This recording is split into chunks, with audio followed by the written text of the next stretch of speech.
Greetings, everyone. I am Pete Pardo from Sea of Tranquility. Welcome to another episode of Ranking the Albums. Today, we're going to take a look at a pretty obscure German band from the early 70s. They were only around for like 2 years. They released 3 albums and 1 split album with Creedence Clearwater Revival, believe it or not.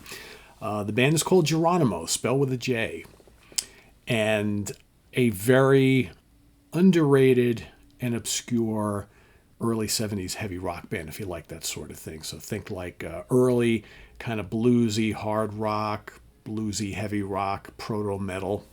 Kind of where these guys fall in line here. It's some of their songs you hear influences of like Cream and Jimi Hendrix Experience and The Who and maybe the Kinks, maybe a little Steppenwolf, that sort of thing. But sometimes arguably heavier than all those bands I just mentioned. Pretty cool stuff. Just 3 albums. Like I said, they debuted in 1970. Their first studio release was that split LP with Creedence Clearwater Revival. It was called Spirit Orgasmus. All the tracks that were released on that split EP made it to their debut album, Cosmic Blues, which came out later that year. So, but by 1972, the band were pretty much done. So we have the 3 studio albums. There's also a greatest hits. Yes, a greatest hits album that's available as well for those of you who are looking to track down this stuff. But you can get, I've had these CDs for quite a while. I think you can still go out and get them, but you can definitely listen to all of them on here on YouTube. The band on the debut album was Rainer Mars on guitars and vocals. He only appears on the debut, then he left the band. Gunnar Schäfer on bass and vocals, and Ringo Funk on drums and vocals. All 3 guys sang. Rainer Mars, like I said, left after the first album, and he was replaced by Michael Koch, or Koch, however they say it, Koch, on guitars and vocals, and he appears on both the second and third albums. So I'm going to rank these 3 albums as I like them. There's one clear favorite here. The other 2 are pretty similar in, how much I like them, or, the fact that their consistency level. So I'm going to go with their third album, which is called Time Ride. That's it right here. Let's see if I have anything else to show you here. I don't think there's anything on the inside of these CD reissues. Hey, I got a little bit of information, some photographs of the band and whatnot. So, third and final album. This actually came out on the Bacillus Records label. In fact, both their second and third albums were released on Bacillus. And this is part of a digital remastered series that came out in 2002. All 3 of the reissues that I have, I guess the band themselves put it out, or whoever's left alive, surviving members of the band had these albums remastered and reissued, which is pretty cool. So the title track opens up, Time Ride. Pretty good, solid hard rocker. It's got some crunchy riffs, got some cowbell. Who doesn't love cowbell? When the chorus kicks in, there's a little bit of organ on the chorus. Good song, I like it. There Are People is the longest track on the album. It's 6.5 minutes long. It's kind of like a bluesy rocker. Nice use of wah-wah on the lead guitar. Lots of soloing throughout. It's kind of atmospheric. It's kind of doomy in spots. Really like this one. Pretty cool. Kind of reminds me a little bit of like Blood Rock in spots. Pretty good. Blind Man, good bluesy hard rocker. And you got To Be Alone, which is this kind of mellow, folky kind of acoustic piece. Not much happening on that one. It's kind of boring. Not one of my favorites here. Sunshine kind of reminds me of like a little bit heavier Creedence. Pretty cool song. I like that one. Indian River reminds me of early Jethro Tull, kind of, but without the flute. Kind of think maybe like Benefit, maybe a little stand-up. It's good bluesy hard rock. Again, there's some slight doomy vibes in spots, which I really like on this album. Do You Still Remember? Bluesy, folky, acoustic piece. Don't really care for this one. There's a couple of these kind of like folky acoustic numbers on this album, which kind of not really what I want to hear from the band. They excel when they're doing the kind of the bluesy heavy rock stuff. Ice Dream, that's also kind of mellow. It's got like acoustic guitar, kind of like jazzy, like lead guitar work. Kind of reminds me of Randy Bachman on some of those kind of mellower BTO albums, right? It's pretty good. I like it. Then you have a song called Gone, which has a strong 60s kind of psychedelic garage rock feel. Like jangly guitar chords, occasionally big heavy riffing, stinging lead guitar, kind of like the dreamy acid rock late 60s psychedelic vocal style. Really good. I kind of like that. And then it's got, the CD comes with Kind of Feeling, which is a bonus track, which was another song recorded during these sessions that did not make the album. It's pretty good. Kind of has a kind of Who, Kinks, Yardbirds kind of feel to it, which I kind of dig. Pretty rocking. Some really good songs on this album. A couple I don't really care for too much, but overall it's pretty solid. And I think if you can investigate the catalog, you'll really like adding this one as well, because it's a good one. Like all three of their albums are pretty good to very good. All right, there's one that's really good. The other two are very solid, very enjoyable, not quite as consistent as my number one. So my number two, we're going to go back to the beginning, to their first album. This is called Cosmic Blues. There they are. They kind of look the part, right? 1970. This one's on the Bellophone label, the only album on that label. Opens up with a track called News, which is a blistering hard rocker. Big, heavy riffs, screaming guitar solos. The drums are energetic.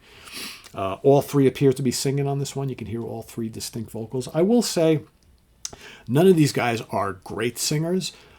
The vocals at times are the weaker part of their albums, but they're very serviceable for the songs. They're not terrible by any means. They're just not great, prototypical lead singer material guys. But they're good for the song. I mean, I think it's fine. Get a lot of Cream and Jimi Hendrix Experience vibes on this song. News is one of my favorite tracks on the album and one of my favorite tracks across the catalog. Actually, it's really, really good. The key features piano. I'm not sure who's playing piano. There's a couple weird thing on this album. So like on the third album, you get like a couple tracks that are more like acoustic folky. On this, you get a couple tracks that are more like kind of piano driven, very little guitar, kind of like boogie, like honky tonk type stuff. Very strange.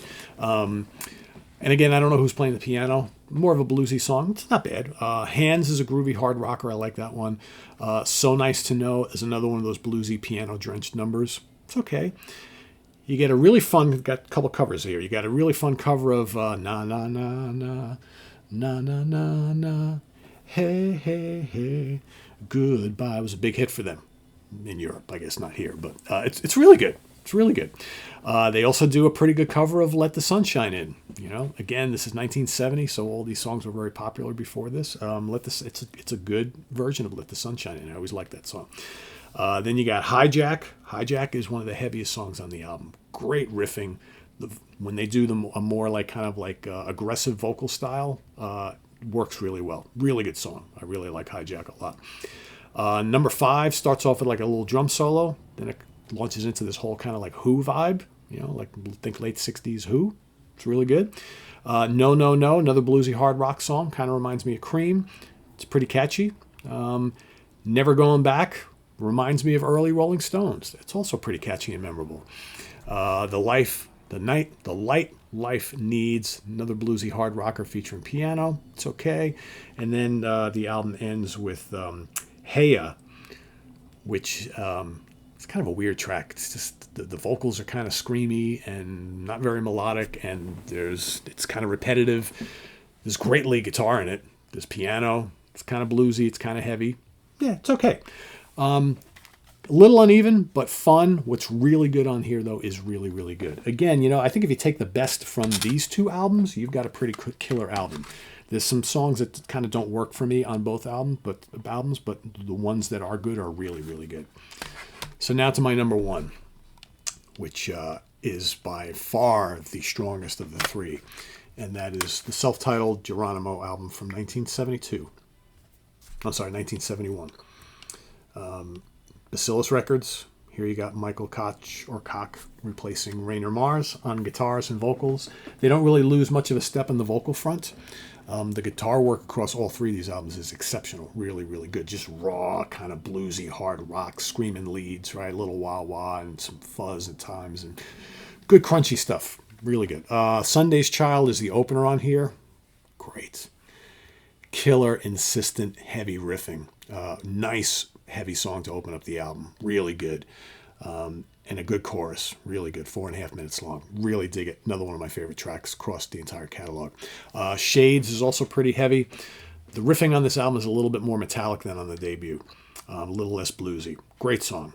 Again, vocals are fine for what they are. Not the strong point of this band, but decent enough. Then you get this brief little acoustic piece called Reminiscences, which is nicely done. really nice acoustic guitar work, really good. And then you get the big, heavy rock, but really catchy song, How I'd Love to Be Home. And the chorus is great. How I'd love to be home. Bum, bum, bum, bum, bum, bum. It's very kind of like British Invasion-ish. Really good. Love the chorus. Love the riffs. End of Our Time, fast-paced and heavy. Understanding is an interesting track. So that's kind of poppy, kind of like hard rock boogie. Not one of my favorites here, but I do like the chorus.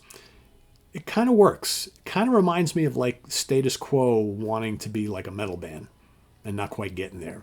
Kind of interesting.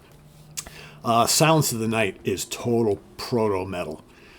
Big slashing metallic riffs throughout it. Just really, really good, heavy song. For 1971, it's pretty heavy.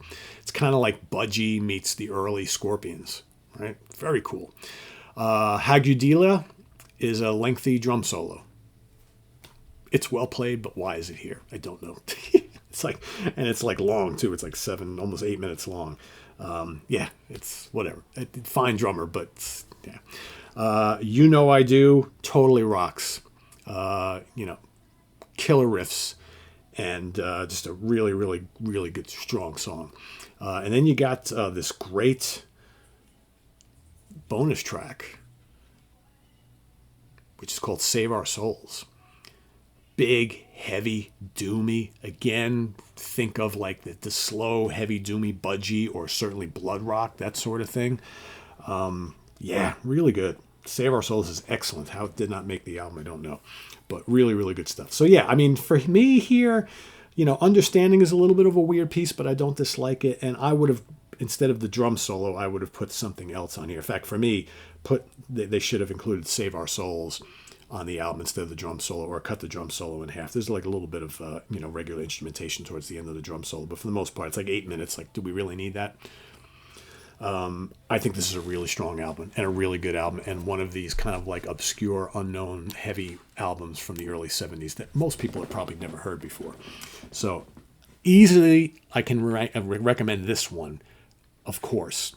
I like all three, actually, but like I said, these two are a little more inconsistent, and there are great songs on here. Take the best of both of these albums, you got a really, really fine album. On their own, each one is very solid. So like each one of these, I would give probably like a 3 to a 3.5 out of 5. This is easily a 4.5 out of 5. Easy. Really, really good. And the production of it's really good too. It's just got this raw, heavy sound to it. Very, very good stuff. So yeah, that's my ranking. So we're going to go with number 1 is going to be Jeronimo. Self-titled second album. Cosmic Blues, their debut from 1970, is going to be number 2, and number 3 is going to be Time Ride, their final album from 1972. So just 3 records worth checking out. Very cool, obscure German band. If you like, whatever, like early Scorpion. If you're interested in pursuing like German hard rock, if you like the early Scorpion stuff, if you like Birth Control and all sorts of there's lots of other really cool obscure German heavy bands from this time period. Maybe even the early Eloy though, but without the organ, of course. So definitely worth investigating. Like I said, you can listen to all these albums here on YouTube, so go check them out. And if you're already familiar with this catalog, rank them as you like them down in the comments below. And we'll see you next time. Don't touch that dial. We got another ranking show coming up for you in just a little bit. We've got the band Forbidden. Very cool, like 80s, early 90s thrash band from the Bay Area out in California. Very, very cool band that often kind of people forget about when they talk about the great thrash bands from that region, that time period. Everybody talks about Exodus and Megadeth and Testament and Metallica and Heathen and all those bands, right, from California area. But Forbidden kind of gets forgotten about a little bit, I think. Really, really good stuff. So I'll be ranking their 5 albums. That's coming up. Don't miss out. Visit us on the web at www.seatranquility.org. We're on Facebook, YouTube, and Instagram all the damn time. Please subscribe if you haven't already and click on that notification bell so you get alerted of all of our content as a post. And please do hit the like button before you leave. Also down below, we got the links to our Ko-Fi page for channel donations, our merch page, our Cameo page, and the Sea of Tranquility membership options. They're all down below. Thanks in advance for all your support, folks. Greatly appreciated, and we'll see you soon here with more stuff. I'm Pete Pardo. Thanks for watching. Take care. Bye-bye.